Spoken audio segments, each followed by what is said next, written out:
Okay. Welcome to this very special edition of Cinemania. I'm your host, Brandon Shillingford, alongside here my co-hosts, Landon Roberts, Adam, the cheese touched cheek, And I'm Sam Goodrich. Yeah, that's me. Yeah, and I am Brandon. Well, I am actually Greg the Glizzy Gladiator Heffley, and this is the Diary of Wimpy Kid special of Cinemania. We're going to have a retrospective on the Diary of Wimpy Kid main trilogy, which includes Diary of Wimpy Kid 1, Diary of Wimpy Kid Roderick Rules, and Diary of Wimpy Kid Dog Days. So we're going to go each film and explain our thoughts on it and what we believe on it. But before we do that, I just want to go through all four of us and kind of explain our really quick thoughts on the whole trilogy as a whole. And maybe if you want to talk about Long Haul too, but just like before we start, I kind of want to talk about how terrible of an influence the books are on kids. Yeah. Because I was thinking back at it, and I was watching the movies, and I was like, was Greg this shitty, like, in the books? Was he, like, this bad of a person? And then I was having, like, flashbacks to where, like, when I read these books, I was like, oh, this is what it means to be cool. I was like, I'm going to walk around school with one strip of the backpack because I'll be cool if I do that. I try to be like Greg, and that's probably why I got bullied. But I just want to say that Greg is a terrible influence, and whatever the fuck his name is, Jeff Kinney should be fucking crucified. And well, Jeff Kinney has said on multiple occasions that Greg Heffley is like not a good character. You have to understand, kids aren't gonna understand that. Yeah, but like, who are these books for? Is the question. I feel like it's one. The books are for kids. Okay, but like, what age, like, do you think? I mean, they advertise them to, like, first graders. Really? Yeah, dude. I started reading in, like, second, third grade. I did around the same time, probably third grade, maybe second. Yeah, I feel like these books are for like 9 to 10-year-olds because, like, I feel like it's good for you to start differentiating that maybe not everybody in your school is a good person. Maybe some of them are pieces of shit. Are wimpy pieces of shit like Greg Heffley. He's sent to fucking Spag because he should have gone to Spag Union. That's how the movie should have ended. He's a terrible fucking human being. But I mean, I think this is good for like kids to kind of differentiate. Like, okay, not everybody has my best interests at heart, honestly. And I feel like for like middle schoolers, it'd be good too, honestly, to see that. And I feel like, yeah, kids like Brandon, I get what you're saying, but do you think as a middle schooler you could grasp those kind of things? As a middle schooler, I couldn't. I could not. As a middle school, yes. As like a first grader or second grader, obviously not. No. As an elementary schooler, probably not. But like as a middle schooler, yeah. Because like as a middle schooler, you can kind of be like, okay, this person in my class is kind of an asshole. Like I don't want to spend time with him. He's selfish. He's a dickhead, and like he's just not. He's fucking asshole. Like I think you can kind of recognize that. And recognize some similar traits in Greg Heffley and people in your like school, I feel like. So what you're saying is that if you don't recognize someone in your school, it's like Greg Heffley, that's you? Yes. You're the Greg exactly. Heffley in school. Is that what you're trying to say? Exactly. Because I didn't know anyone like Greg Heffley. Yeah. I remember in like school, I do. I remember people like Greg Heffley. Because I remember like with my friends, we'd be like reading the books.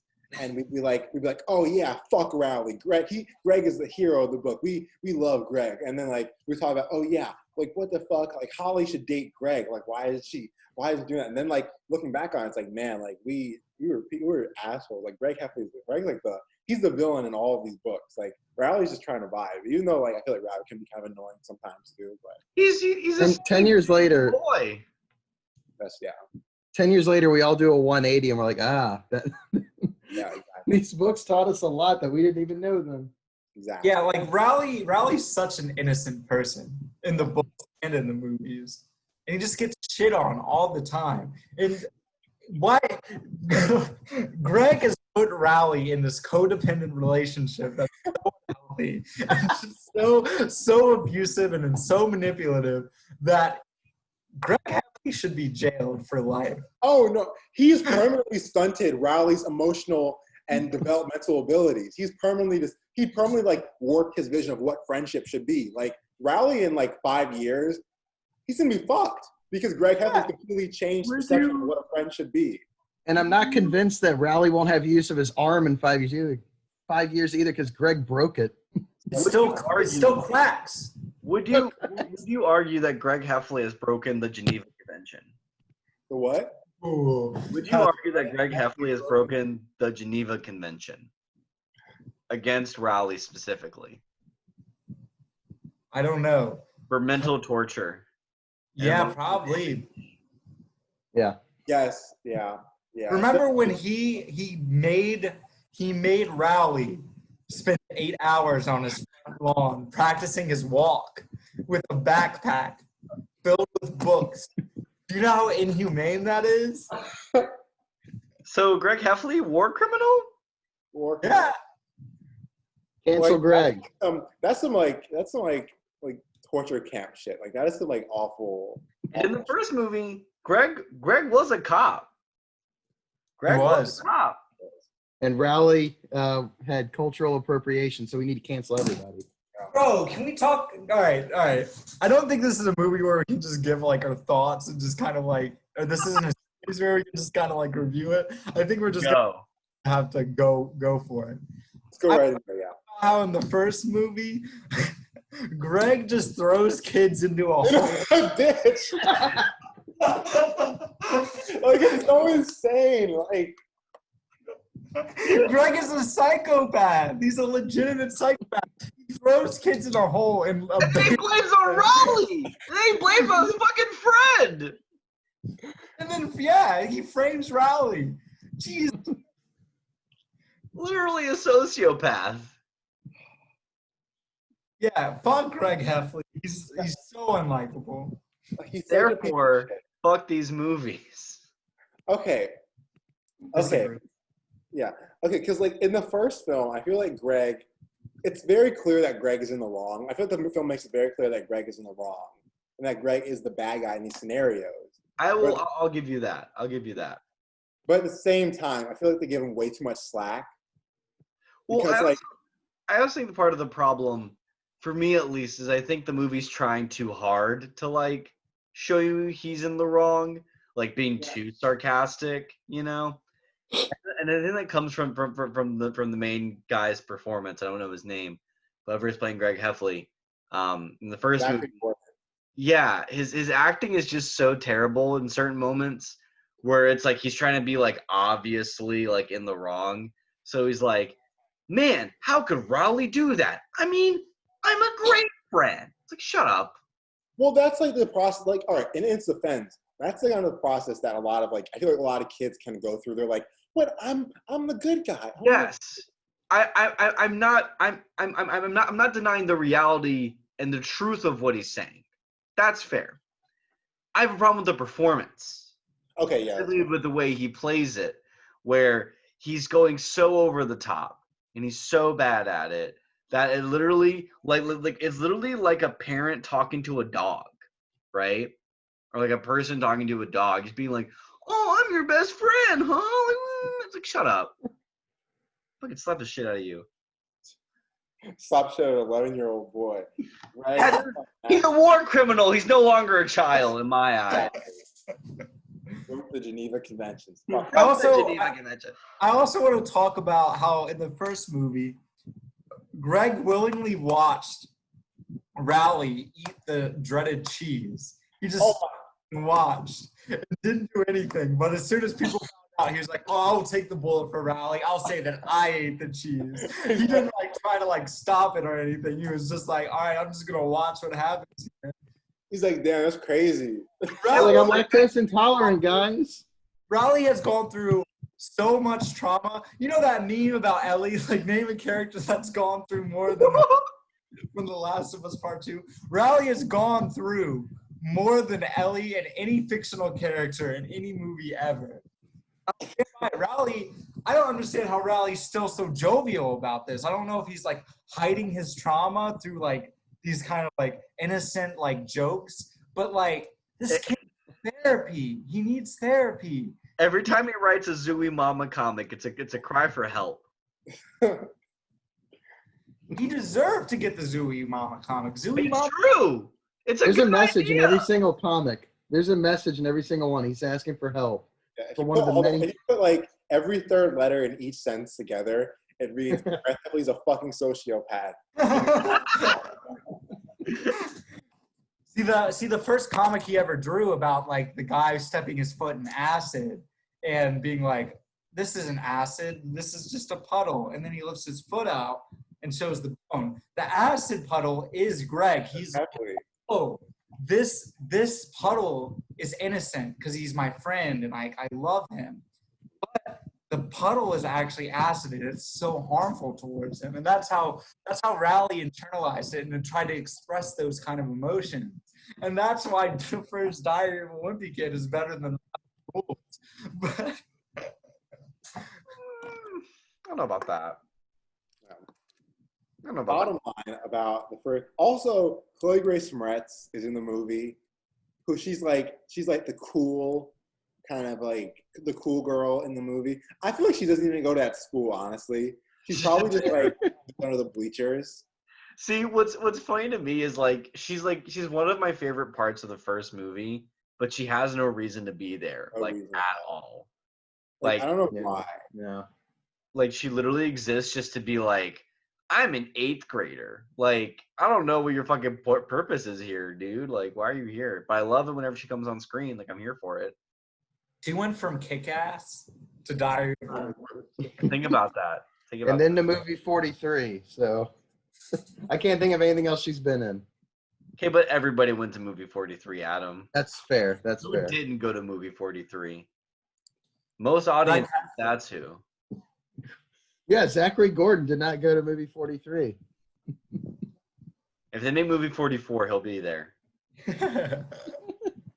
I will. So to continue the discussion, I think I'll just make it clear I'm not a huge fan of these movies, and I think a large part of it is Greg Heffley, just as a character. Just I really can't stand him. But I think the first movie is very bad and like kind of a waste of time, in the sense that I feel like it's kind of pointless in a weird way.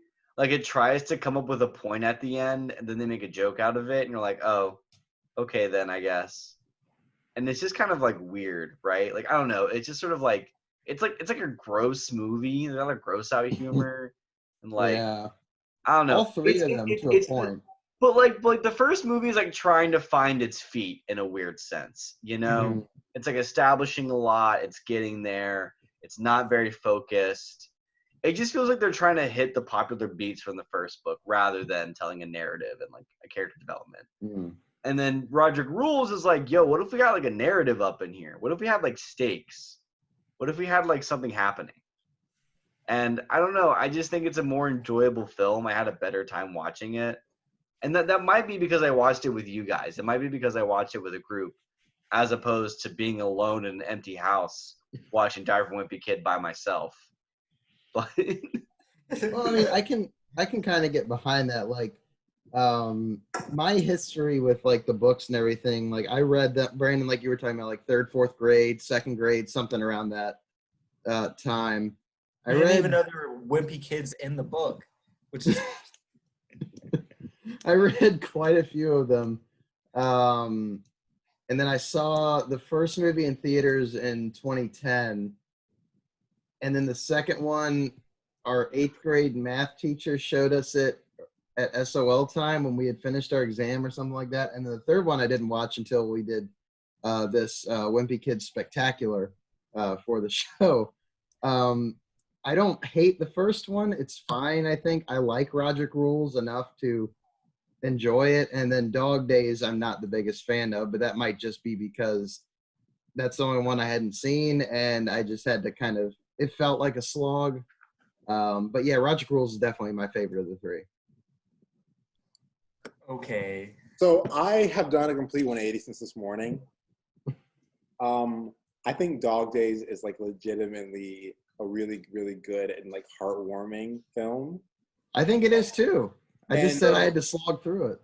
And where I feel like everything that happens in Roderick Rules is fairly inconsequential to the actual plot of the film, which is like Greg and Roderick. I feel like Dog Days is a much more consistent film and a much more kind of like enjoyable film. You can actually sit down and watch it and be like, okay, I fully appreciate. You can appreciate this film. You can appreciate Dog Days in its entirety more so than just like Roderick Rules. You can appreciate the relationship between like Greg and Roderick. I feel like Roderick in Dog Days is funnier than he is in Roderick Rules as well. He's funnier, but like I feel like Roderick is a better character in Roderick Rules, though. I Yeah. don't know about that. Like, what does he do in Dog Days, though? Like, other than try to like have sex with? He's a very flat character in Roderick Rules. But no, like He doesn't change. no, I feel like he does change. He becomes like more. He becomes a better brother, honestly, towards Greg. See, in Dog Days, Roderick is dealing with his like pedophilic kind of desires that he's How is he a having. pedophile? Okay, so throughout, all right, I've been wanting to talk about this for a while. Sorry, I'm going all over the place here, but Roderick Heffley is a pedophile, and I'm going to say this, and I have evidence to back it up. Throughout the 3 movies, you see at the dinner table when they have dinner or the family is around, you see a photo of Roderick in the background, and he is wearing his graduation attire. So he is a graduated, he has graduated from high school. He is like a 19-year-old, 20-year-old man trying to have sex with a 16-year-old in Dog Days. And not a lot of people catch on to it, but I, with a keen eye, saw that graduation photo, and I was like, oh shit, I didn't know, like, I thought he was in high school or something, and not knowing where Dog Days was going to go. And then Dog Days, you see Roderick trying to have sex with a 16-year-old. Wait, so Pedophile. wait, hold on, wait. So where did you see this photo? You see it in Roderick Rules? You see it in Dog Days. It might be throughout the movie, but you see it in Dog Days. In what part? The beginning? It's when they are. It's during one of the moments in the morning when they're sitting down and eating breakfast. Let me go. All right. Well, yeah, scrub through the movie, Brandon, but you'll find. So in the beginning, it's like what scene is it particularly? I don't remember what scene in particular. But is it all 4 of them at the dinner table? I don't know if it's all 4 of them. It's not when the dog eats the ham.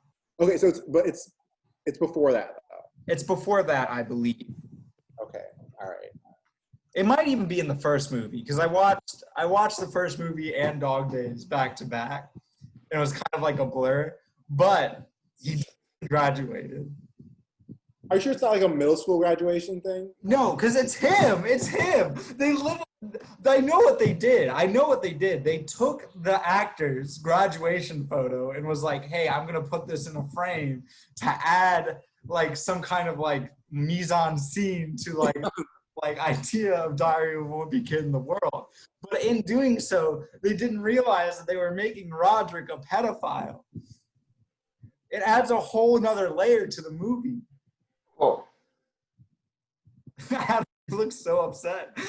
No, I have the NASCAR. He's up on another tab, and a dude almost died. So I was half reacting to that at the same time. Well, I'll be honest. I'm really upset now that I haven't watched Dog Days. I haven't had the chance. I'm missing all of this subtext and like heart and like complexity. You know. And you don't remember what character was there, right, Landon? No, I just remember seeing the photo. And you don't think if Roderick was at the table. I don't remember, Brandon, but So all the scenes at the dinner table basically have to look. It's either at the dinner table or like when they're having breakfast or something like that. But to continue talking about Diary of a Wimpy Kid, Landon, I'm interested to hear why you don't enjoy Roderick Rules, because I feel like a lot of us have been really praising it, and it seems like you, because I felt like you enjoyed it when we first watched it, and now you've really come around to Dog Days. That one's really appealed to you.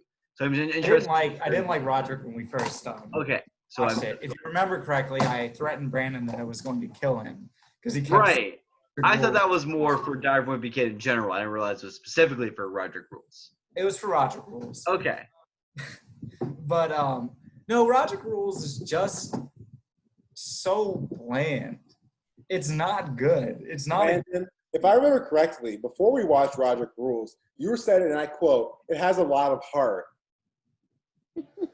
But I didn't watch it. The last time I watched it on Cartoon Network when I was like 13 or 14. Well, But now I realize that the only movie of Diary of a Wimpy Kid that has heart is Dog Days. okay, tell me you didn't almost cry in the scene in Roderick Rules when Greg makes the decision, the crucial decision, to do the magic show in order to let Roderick. And the little like nod Roderick gives to Greg, he's like, I did not cry. I'm sorry to inform you. all right, well, we all can agree a loaded diaper, invented music, Roderick is a style, is a gay style icon. And I feel Roderick like is also a pedophile. that's all okay. That's also true, yeah. Like I just feel they intentionally did it. That's I have to look for it, but like that's hold on, wait. Because I have it playing right now. I know it's really upsetting to find out that your hero is a pedophile. Yeah, my man. hero. It was like when I learned Woody Allen did all that shit. It's like, oh my god. Like I can never watch his shitty movies again. Like I can't watch. You telling me I can't watch Annie Hall again? Oh man, what a shame. What a fucking shame. Okay, back to Diary of a Wimpy Kid. I also want to bring up the character of Fregley. Or Fregley, is that how you say it? Yeah, Fregley. You like him? I don't like him, but I want to say that he has the motherfucking drip. He's got the drip, dude. His shirts are always just like, they're so good. They're so good. And his room looks like a room that would be in like a Wes Anderson movie. And I'm not even fucking around. He has a great house. Yeah. His house, okay, I want to know where the fuck they live, because at least in the first movie, because they must be like rich. They live in a nice ass neighborhood, dude. Like Raleigh's friend when they're over at his house, dude. They have like a layered garden, like a layered yard. I'm like, what the fuck is this? Like, where are you all? Maybe the Diary of a Wimpy Kid series is trying to tackle wealth disparity. Wealth inequality. Yeah, wealth, because compared to like everybody else that he's around is very like middle class. I would say like lower middle class, because his dad works like an office job and his mom writes for a paper. And we know that journalists get paid diddly squat when it comes to a lot of things. So we know they aren't making a lot of income. So we can assume that Greg is a very like upset boy because of that kind of idea of wealth inequality being pushed into his head at such a young age. Seeing And the country Rowley club. live in this mansion, as well as Fregley. And like Rowley and Holly both have the country club memberships, and he doesn't. Yeah. And you know, Exactly. in Roderick Rules, they have their grandparent, it's their grandfather, right? That's in the retirement home, you know. And who knows who's funding that? Could be the parents, you know. Yeah, that's all the true. savings they had down the drain. Exactly. And you can kind of see the seeds of like radicalization being planted in Greg and Dog Days, because when you can see like that when he goes to the country club and you can see like, oh, like Rowley's lying to him so we can go there, and like he has to sneak his brother in. You can see the anger start to like form inside him. He's like, I feel like this is honestly like Bernie Sanders, like this is like his like origin story. So you're saying Bernie Sanders is a war criminal? No, Brendan, I have to slightly disagree with you, in the sense that I think he began his radicalization in the first Diary of a Wimpy Kid, because you know Chloe Grace Moretz has the Marxist Manifesto. Yeah. You know she does. The Communist Manifesto, she has it, and she's probably like, "Hey, Greg, do you want to read a cool book? Like, it's really fun. Hey, Rowley, here's an idea for a Zooey Mama comic. You know? She had to have like planted those seeds, right? And then It's it like- gets Dog Days, and he's like, "Fuck, man, this is what she was talking about." It's like Jeff Bezos can end homelessness with $20 million. Did he do it yet? Did he do it yet? No. Zooey Mama.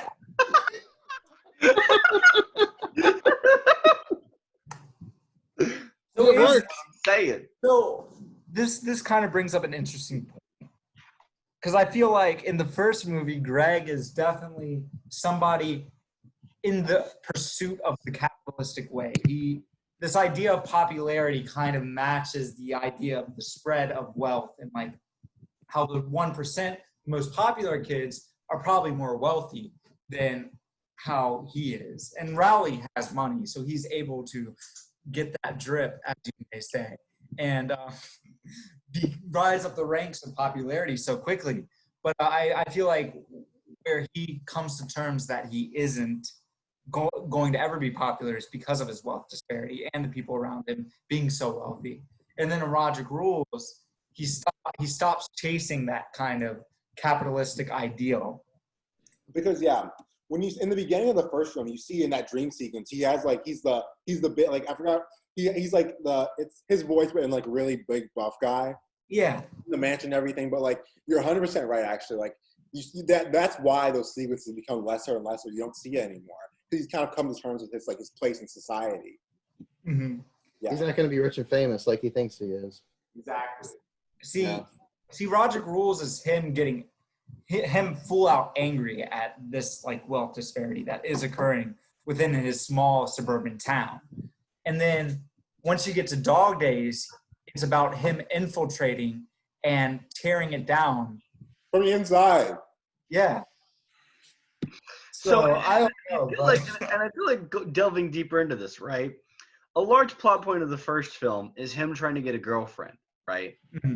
And I think this sort of almost plays into the incel culture, where you have men that are unable to lose their virginity, to be around women, and instead of blaming it on a wealth disparity, instead of blaming it on the world, they blame it on women. They blame it on the people around them, around things that they have some control over but won't do anything with. Greg is an incel. He's a person that's unable to accept his problems and properly deal with them and really accept them to better himself and the people around him, And I think if we went past the long haul, I think if we went full on, Raleigh would eventually leave him. Raleigh would be like, I'm trying to help you, Greg, but I can't. I can't do this. I'm just imagining Greg as the Joker. No, that was going to be my question. That was going to be my question. Did he see Joker in theaters, and how many times? Okay, Joker isn't an incel, okay? He's just stupid. Bro. He's unhappy with his place in society. He realizes he's never going to get out of it. Just because he has an imaginary girlfriend doesn't make him an incel, okay?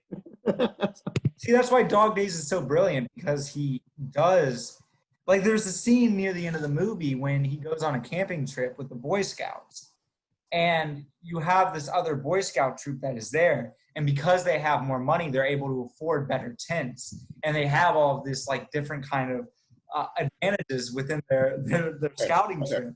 Okay, so Greg is like, wow, this is so amazing. Like, they're able to set all this stuff up and amazing. Like, they're able to kind of like have this better. People are able to perceive them in a better way, right? Because they have all these tents and everything, and are able to survive in the wilderness. But the crucial part of it comes when Greg enters the tent. He's like, wait, all this wealth is hollow because they have all this stuff to get them to a higher place inside that takes them to cheat there. They have like s'more makers, they have TV. When like they're really like they're like kind of giving off the perception that they're actually like talented, have the skills and everything. But really, it's all just an act. It's really all rich people. Like, it's actually wait, hold on. You probably got something. That's what I'm saying. Dog Days is where you have the culmination of Greg coming into realization that he is a full-on like communist or just a socialist who is going to fight for societal issues, and he is anti-government. He is this whole idea, and he is about equality all around, and that's what he comes to terms with at the end of the movie. You know? He puts away his childish ways. You know, Bong Joon-ho has been really quiet this whole discussion. You know, I haven't heard him say anything about Diary of a Wimpy Kid. And See, oh my God, we talked about this last night. How the scene in Roderick Rules influenced Bong Joon-ho in Parasite, but Literally, no, like it literally does. so what happened is Bong Joon-ho watched all 3 Diary of a Wimpy Kid movies, and he's like, I can tighten this up to an hour and a half. Yes. Because it's like the series itself is almost the complete arc of Parasite, if you think about Literally. it. Honestly, like, okay, so basically, number one, all Greg needs to do to become like a socialist now is to be like not be racist anymore, because he has no like friends of color. He like in the second film, he literally he ostracizes Sharad from the entire school. He forces the entire school to pretend he doesn't exist. Is Sharad the only person of color in the entire series? Wow. Well, no, it's from Greg's perspective though. you know, I was literally just thinking, I was like, you know, it's got to be a wide shot with a person of color, and I just kind of thought about it, and I was like, Nah. I think Okay. there is one.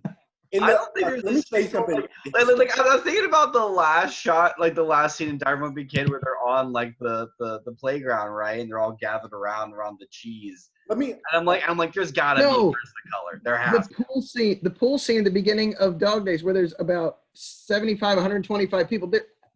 No. I'm literally about. Wait, hold on. Let me like. Were you about to show it? Yes, that's where I am right now. Hold on. There. You want to know how many black people there are in this pool? I knew it. I knew it. 0 fucking black people. Hold on. Hold on a second. Oh, Again, though. yeah, exactly. Again, though, the wealth disparity, wow. right? Like, this is like this might be a gentrified neighborhood they're from, dude. Ooh, I mean, we didn't think Right? about that. This is the subtle layers we have not gotten into because you notice the lack of diversity, right? Okay. So I took notes during the Dog Days, right? And do you notice? All right, Landon. Do you know 2 things? Do you notice what book is Frank Heffley reading in the beginning of the film? Frank Heffley? Yes. Is it Mein Kampf? Isn't he reading about the Civil War? No, he's reading The People's History of the United States. Okay. Okay, and hold on, I forgot the guy's name. He's reading The People's History of the United States. All right, hold on. Connection 1. And then when the mom starts up a book club, what She reads Little Women. mom starts up the book club? Okay. All right, and okay, it is by Howard Zinn. And you know what this book is about? The fundamental nationalist glorification of the United States of America. Now, also, what war is Frank Heffley obsessed with? He's obsessed with the Civil War. All right. Now, do you know what the first flag you see during the war reenactment is? The Confederate flag. Yeah. That is the first flag you see. Now, here's my thing. There are more Confederate soldiers. But the thing is Frank Heffley is never on the Confederate side. No, he's not. He's not. He's on the Union side. Okay. Here's the thing, though. I'm gonna get there. Okay. I took more notes. All right. Okay. Here's the thing. Okay. Now, in the scene in Roderick Rules, where the little soldier comes up and he puts on thermostat, you know what side the soldier's on? What? It's a Confederate soldier. Okay. That means, hold on. That means that I would go as far as to guess that battle is the Battle of Cornwall, which was 1863. Okay, the Battle of Cornwall, which the Confederate soldiers won. Okay, there were more Confederate soldiers in that battle. So Frank Heffley is prioritizing making battles which Confederate soldiers won. In the movie's defense, that figure is General Grant. I remember that because he goes, "What was General Grant doing on the thermostat?" Yeah. Really? Wait, Ulysses In S. the Grant? movie. Sorry. Ulysses S. Grant? Yeah. Yeah. Well, that just shoots a hole in my theory. Also, I want you to know that in Dog Days, when they go to the Civil War reenactment, there's that scene where Greg starts to run, and he's like, "Why are you running? We win this battle." And he's talking about the Union side. Okay, never mind. That's just the hole in my whole theory. Okay. I'm sorry to burst your bubble there. Frank Heffley is a Republican. Frank Heffley is not a Republican, though. Why? Why do you think Frank Heffley is a Republican? Okay, tell me if you saw that guy walking down the street, right? You see this guy obsessed with the Civil War, reading the People's History of the United States. Wouldn't you think he's a Republican? With his suit on and everything. What do you think he's a I Republican? don't think so, because at the end of Dog Days, he's instilling values that aren't inherently Republican to his son. Okay, but like he could Like also, in the hotel room, he kind of starts to shatter this idea of masculinity that, like, because throughout the series we've been seeing his dad through Greg's eyes, but in Dog Days you have that kind of understanding that maybe he isn't this like masculine force, and he's more like Greg than we think. Well, and also you see in Dog Days, you see that switch after he yells at Greg for playing video games, and the mom and he have their discussion. It kind of switches to his viewpoint for a second. You see the troubled past that lays behind Frank Heffley. Yeah. So I don't know if Frank Heffley's a Republican. He might be a libertarian. he's gonna, yeah. Honestly, he probably voted. Do you think he probably voted for Mitt Romney? Yeah, He most definitely voted for me. Yeah, and he might have voted for Trump, honestly, in the first election. I don't think he's voting for. I think he's probably voting for Joe Biden. He's definitely voting for Joe Biden this year, but he might. I think he went Green Party in 2016. Probably Gary Johnson. He probably voted for Gary Johnson. Honestly. Yeah, I can see that. Also, another thing I wrote down here. Okay, but also we just kind of skip past the fact that like there were Confederate flags in Diary of a Wimpy Kid. Yeah. Like, isn't that kind of insane? Yeah, but it's during a scene where they're reenacting a Civil War. Still, we can say that there are Confederate flags in a children's movie in 2012. Yeah. They're Confederate flags. It would be different. It would be different if Frank Heffley was obsessed with like the Confederate history, but he's not. You know what I mean? He's or he had one of the flags in the basement or something. First shot of the first movie is like his bedroom, adult drawn, and they made sure to draw the Confederate flag in the background. Or Roderick has one on the attic ceiling. Roderick would have a Confederate flag. Yeah. Yes. Bro, he would have a Confederate flag. Actually, maybe he wouldn't. I feel like Book Roderick would have the Confederate flag. Yeah. But Yeah. See, Luke Roderick would probably be like a socialist. He'd probably be a communist. I think I can see Book Roderick being like easily radicalized. Right? I think he'd be a white nationalist, honestly. Yeah, I can see it. I think he'd be a white nationalist, but like, also because he'd be a part of Gamergate. He would. He would have been the front lines. Like, it's about ethics in games journalism, guys.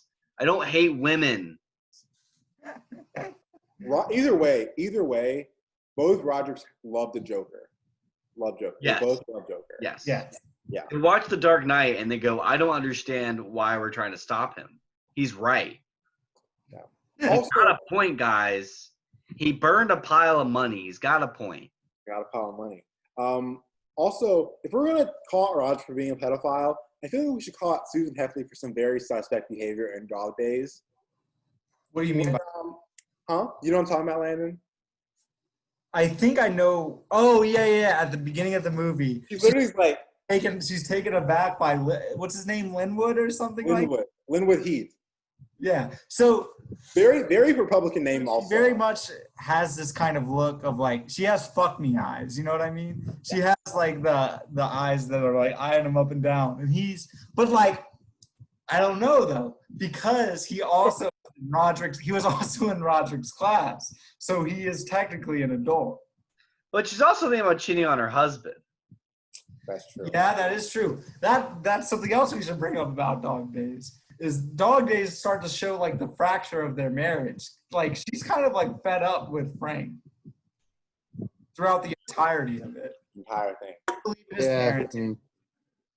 She doesn't believe anything he does. I feel like they probably sleep in separate beds. Yeah. Like they definitely like I feel like also Hey, Susan Dad. definitely cheated on Why are you sleeping in the guest room? him. Why are you sleeping on the couch? Well, you know, I get up earlier than your mom, and you know, it's just different times, you know. Yeah. It's just more comfortable. More comfortable. Is that? I think the couch. I don't know about you, Greg, but the couch is much more comfortable than the bed. Honestly, I love the couch. I love the passenger seat in my car is much more comfortable than the bed. Honestly, I just love sleeping on my Civil War dioramas. You know, like honestly, it might not be for everybody, but the lawn is like so comfortable. I love the lawn. The lawn is so comfortable. You know, it may not be for everybody, and I might not tea as much, but I love staying over at my friend Stacy's house. Hey, you know your history teacher Stacy, Miss Thompson. Her couch is very comfortable. Like, I love I love your teacher's couch. Like, she's so nice. Hey, Greg, so your teacher's coming over for dinner tonight. Are you okay with that? Does Mom know? Mom's not gonna be here. Yeah, she's not going to be here tonight. She's staying over at your teacher's house tonight. She's staying over at. She's actually staying at the PE teacher's house. I was gonna say the same thing. The gym teacher. I don't remember his name. Yeah. The gym teacher. The gym teacher is definitely a Republican. Coach Malone. Yeah. The gym Yeah, teacher is Coach definitely a Malone. pedophile as well. Sounds a lot like Post Malone. Was he an inspiration? Maybe. Yeah, it's pre-tattoo Post Malone. The gym teacher, honestly, he's definitely a pedophile. He's definitely raped. He definitely calls the two black students he's ever had the N-word. He definitely is racist of Siraj. He definitely hates Siraj. Yeah. Yeah. The gym teacher is just like the most hyper masculine person ever put into a movie. You know what I mean? Yeah. That scene in Roderick Rules where he chases a child and like a 19-year-old kid through threatening to kill them because they put fake vomit on his car. That dude's got some issues. That's I true. think he definitely is an addict. Honestly, he definitely loves coke. Like, Yeah, that overreaction says it all. also when he like tackles the two mannequins, like it's so aggressive. Like, He would have killed Greg. He would have killed Greg, honestly. Killed Greg and broke Roger would've Roderick's been back. Like in an alternate universe, he catches Greg and he beats Greg to death in front of Roderick. And then he breaks Roderick's back, Bane style. Exactly. Yeah. And he forces him to eat the rubber vomit. And like, that's what happened, honestly. And then there's that scene in Dog Days where they're trying to find out the phone number of Holly. And they call the gym teacher, and the gym teacher threatens them once again to put them down and murder them. Sorry, wrong number. I'm gonna kill you. He's like, who is this? He's like, oh, it's Greg. He's like, Greg who? I'm going to find you, Greg. I'm gonna fucking kill Like, you. what?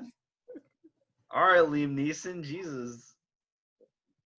Yeah, the gym teacher is psychopath, Republican. Everybody in, in these movies is kind of a psychopath. It's a heightened reality, dude. Well, Rowley's gonna be one because of the trauma Greg's inflicted. Greg's already one. I don't think So- Greg's a psychopath. No, Greg's not a psychopath. We've already determined that he is. Is he a sociopath? He's a No, he's a communist socialist. sociopath. In the books he's a sociopath, but in the movies he's a socialist. Yeah. Okay, fair. The movies definitely have that underlying message now that we've talked about that. Yes. And I'm glad that, because I don't recognize Long Haul as a part of the series. I feel like as a trilogy, Greg is now a socialist. He is now a radicalized socialist. He would definitely vote for Bernie.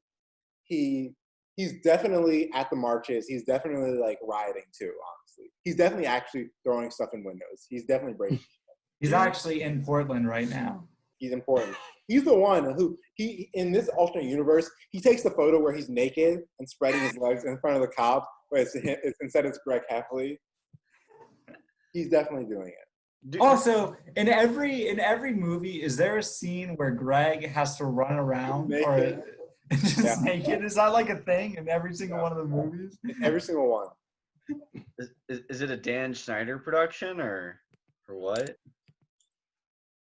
I think Also, can we talk about how Roderick is definitely a femboy icon? Honestly, I think it's a discussion we need to have. honestly, Right now.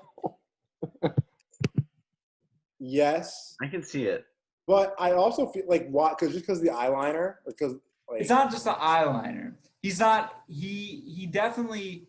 He doesn't care about his masculinity. He doesn't really feed into his masculinity.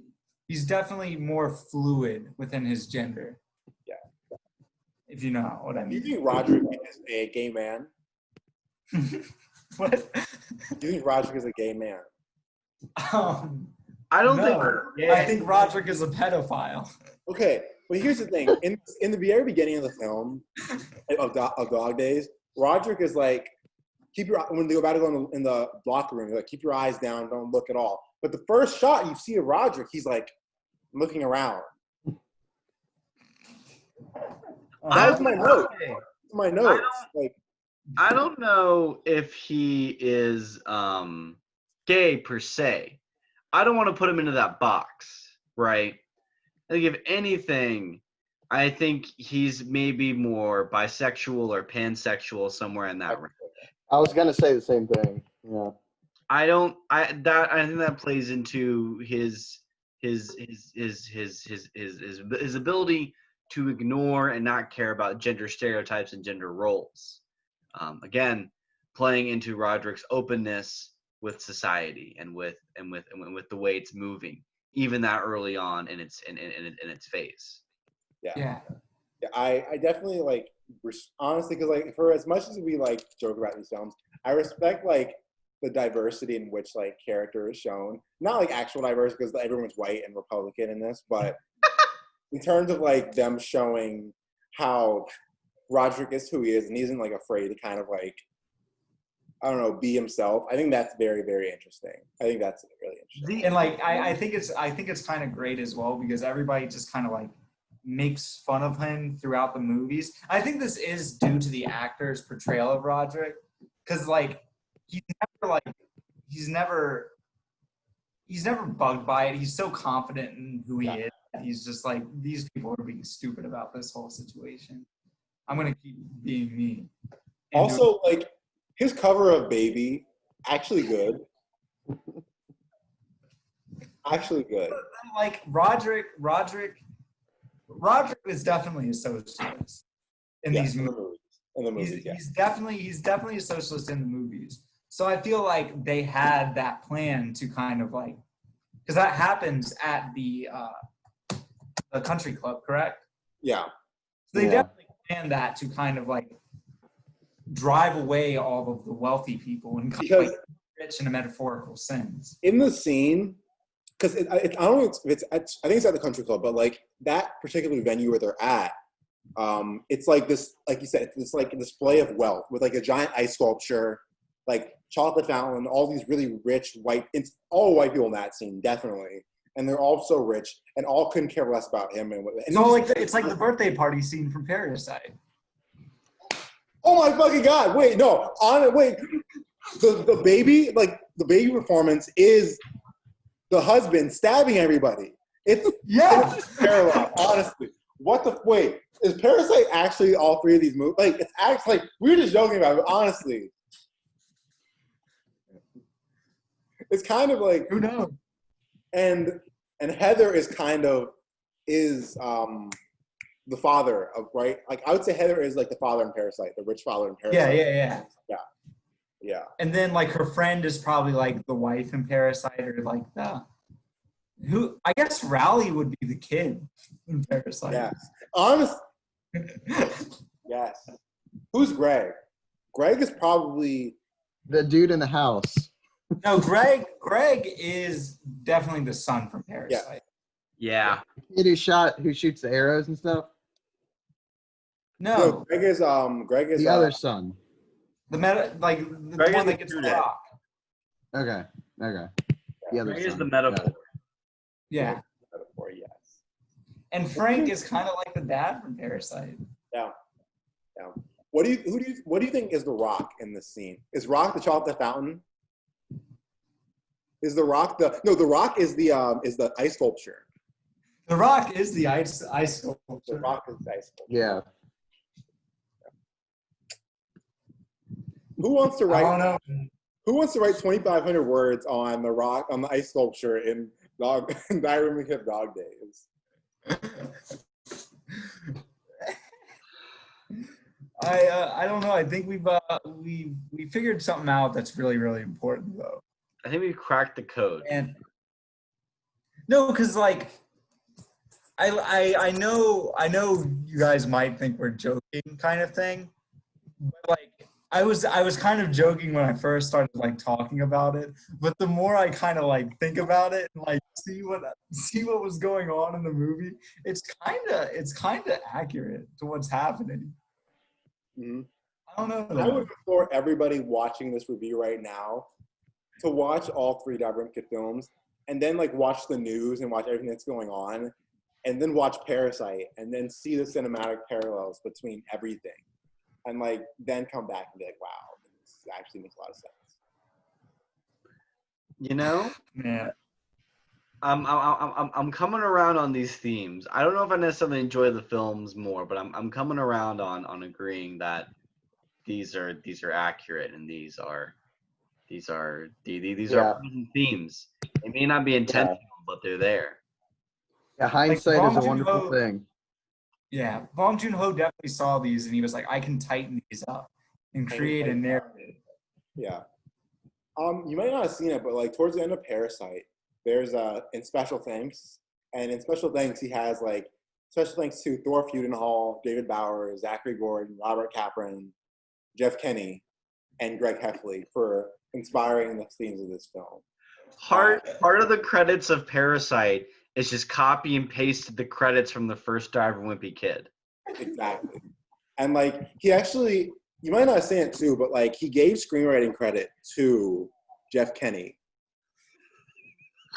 It was just in really small text. Jeff Kenny has an Oscar right now.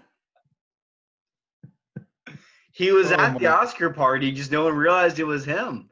Yeah, because he was just so he was so wimpy. He pointed out all of their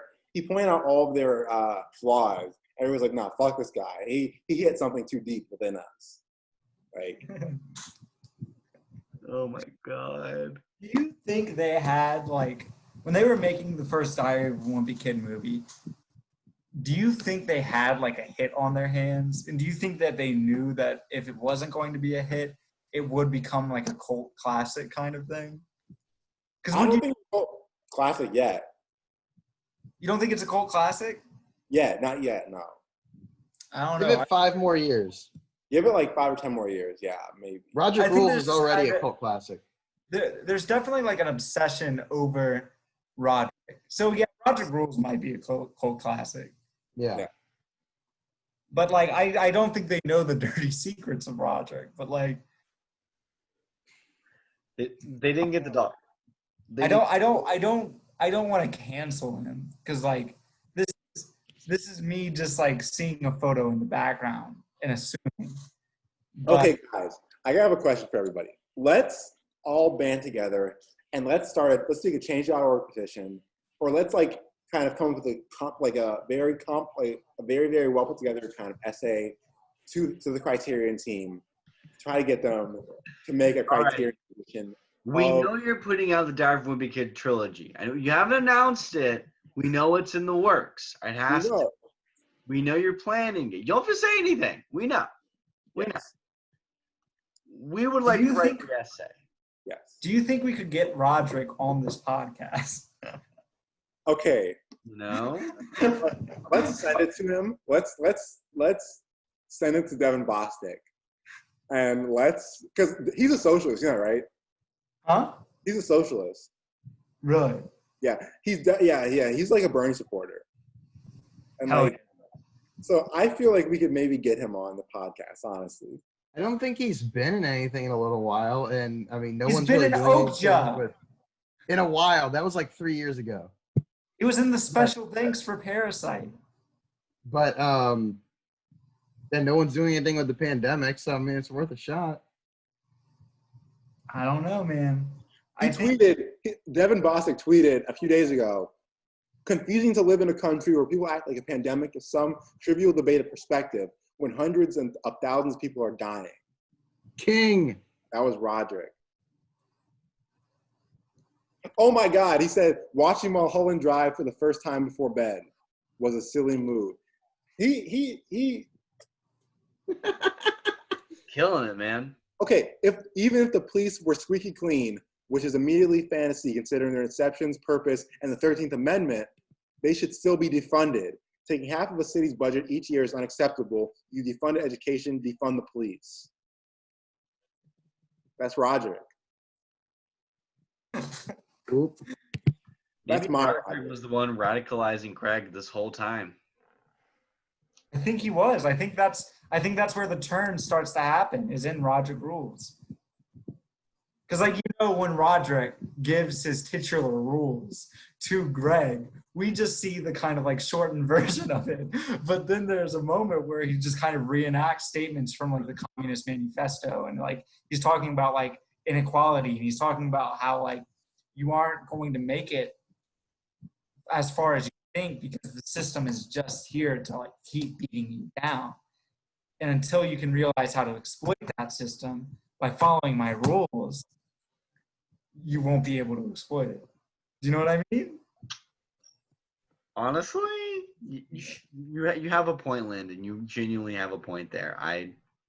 Because a lot of the rules Roderick tells Greg can translate into like this idea of like not working as hard because you're not going to ever kind of, they're going to always expect more from you without any kind of raise in pay or how people perceive you. No matter how hard you work, you're always just going to be this wimpy kid, quote unquote. You're going to be the lower class. And then his rules show him how like these ideas that can translate into like stealing company time and like realizing your worth as a worker and those kind of things. I don't know. There's something there. That's just a theory. A film theory. Film theory. So do we have anything else to add to this? I feel like we've made some real progress, honestly. A lot more progress than I was expecting. I don't know More if progress on the discourse than any other part of the internet has. But well, I guess I'm wondering, do you have any closing thoughts? Do you have any other theories? Anything else you want to say before we head out? I just want to say that these films, for all of their flaws, for all of their downsides, for everything that's wrong with them, I feel like they have a place. They have a very, very special place in cinema history. And I feel like in a few years, they're going to be remembered very, very fondly. And I think that they have a legitimate chance of being included in the Criterion Collection. I'm not even kidding. I think they have a legitimate shot at it. Maybe for like an April Fool's thing, like they did with Kindergarten Cop. That's true. I think RoboCop is in it. Apocalypse Now is in the Criterion Collection. I mean, RoboCop's pretty great, but okay. RoboCop has. I don't think the Criterion has realized what the trilogy actually is trying to say, though. Exactly. They're not on our level. Yeah, they're not on our level. And that's why we should all write the essay. Exactly. Let's add the Criterion Collection Twitter account consistently every day. We have to move the needle. We can't wait for it. I think, first of all, that the dude that nearly died earlier, he's fine. Ryan Priest is fine. But I think after this, I think Greg gets destroyed in high school because people aren't gullible enough to fall for his shit anymore. No, but Adam, you missed the whole point of Dog Days. Did I? You mean in the books or in the movies? Me or Landon? No, you, Adam. Do you think Either way. Okay, in the movie, his character arc and like what he goes through in the movies, because I feel like the series ends after Dog Days in terms of the movies, and the Greg we see at the end of Dog Days is very different from the Greg we see throughout the series of books. Okay, more so in the books then. Yeah, like Greg at the end of Dog Days learns that his lying and this kind of manipulation that he does is actually more harmful than it's worth. That's what the whole arc in Dog Days is about. And I feel like at the end of Dog Days, Greg finally matures and is ready to become a young adult who doesn't Young socialist. A young socialist. That's his rap name. That's like young socialist here. But no, like he becomes somebody who realized that manipulation he cannot get like what he wants. He cannot get through manipulation through like kind of making his friends feel like shit. I feel like he realizes that the good of the community comes before the good of himself. Mm-hmm. And those are common values. Yeah, I agree with that. And we will cancel book Greg Heffley, not movie Greg Heffley. Also, I feel like Greg Heffley actually does work out and starts to get jacked after Dog Days. He'll beat the shit out of anybody who tries to like fight him in high school. He uses the set his dad got him. It's been sitting in the garage for 3 years. Yeah. Is Greg Heffley Abby from Last of Us? He is. All he needs is just a psychopath to murder Frank Heffley. Fregly murders Frank. I'd like to point out, mentioning Frank again, I do enjoy the way the two parents are portrayed in the movie. I think they do appropriately good job being cringy, but also like Steve Zahn in the third one, actually kind of good. Also, the parents are terrible in this movie. Not their performance, but as people, they're terrible parents. Oh yeah. But yeah. But that's how does owning this magazine make you a better person? It's one of my favorite scenes of the entire trilogy. I'm sorry, women. I'm sorry, women. And I guess I'll close out my thoughts and being like, I don't know if I'm a big fan of these movies. I don't know if they're necessarily made for me. But I do appreciate the discussion we've had, and I think there are some underlying themes here that, while not intentional, are very indicative of our society and where we are and how kids are raised and the way that they are treated and how normalized it is, how we're supposed to watch these films, which are heightened, and see them as a reality and as sort of as maybe not something to aspire to, but something that's relatable. But in reality, a lot of it is very shocking, especially when you're older.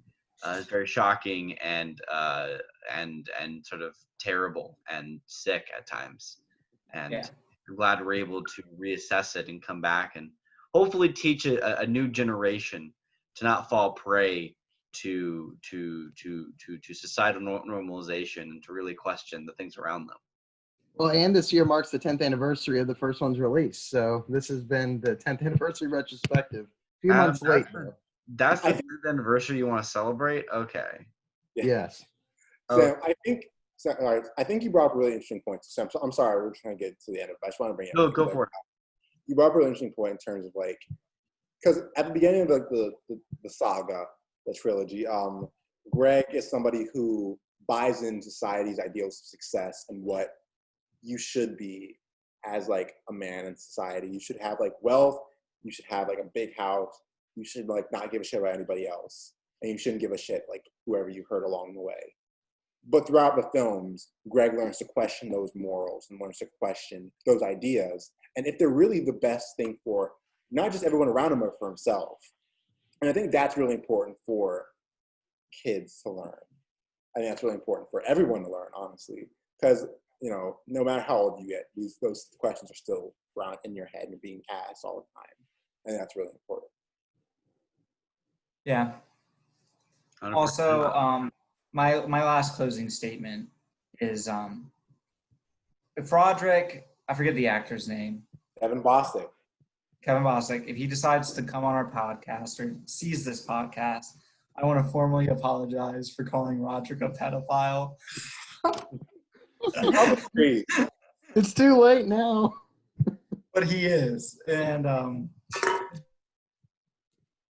I don't think you as a person is a pedophile, but I think the character that you were playing unknowingly was a pedophile due to the prop team. So that's all I'm gonna say. Also, my rank up for the movies is Dog Days, Roderick Rules, and probably the first Wimpy Kid. I don't feel comfortable ranking them because I haven't seen Dog Days, so I'm gonna abstain from this. I go 2, 1, 3. Roderick Rules first, and then 1, and then 3. And then the short film, which was completely animated, which I would like to see something like some sort of adaptation where it's either animated or in the second and third movies, you see the first time you see them, they're like their animated selves amongst real people, which I think would be a lot of fun. I go 3, same as Landon, 3, 2, 1. And my pitch is that they do a Before Sunset, where they every 10 years they come back to film 3 more. In the last one, the parents are dead. It's like Star Wars, but worse. Roderick and Greg are in horrible like marriages. And in the third trilogy, they're in like the retirement home their grandfather was in, and they start having Greg has Vietnam flashbacks of that whole scene. And Greg has realized his sexuality, and like he wants Rowley, and he's like, man, I spent all my years thinking that Rowley's a piece of shit, but I'm in love with him. What's happened to Rowley and Holly by that time? Yeah, and Roderick has kind of realized his sexuality and is a out gay man, but like Greg sees the life he wishes he had in Roderick. But that's the story for another day. Thank you for joining us. Oh wait, no, Sam, you have to give us your pick. Yeah, I gotta recommend a movie. Okay, so this wasn't necessarily last second, but it was something I came back to this week. It's a film that I know very well, and I thought I was tired of and wouldn't want to come back to until a few years later. But then I listened to the soundtrack again. I was like, oh, it's still a great movie. Who would have thought? At least music-wise. So, but this film does kind of relate to what we were talking about in a weird way, of messing with gender norms and sort of showing the hollowness of society and the boxes they put us into. And the film I'm going to be recommending is Hedwig and the Angry Inch. The punk. Have not seen it. Hey. The 2001 punk rock musical from John Cameron Mitchell. That is one of my favorite discoveries of the past year, and is a genuinely amazing movie that I cannot wait for you all to watch and to give your opinion on. And because I think the only one here who has seen it is Brandon, right? Yeah. Yeah, and I've seen it maybe 3-4 times at this point, and I've only owned it for less than a year. So, yeah. I'm looking forward to watching it again. So I watched your video of it, and I hadn't watched it. Like, I watched it before that, but I haven't watched it since then. So, after watching your video, I'm really interested into like kind of seeing how my perspective changed the entire film. But yeah, I kind of hope my video didn't ruin the movie. I'm afraid it might like go into too many details, but we'll see. Yeah. So yeah, watch Sam's video. So watch Sam's amazing video on it.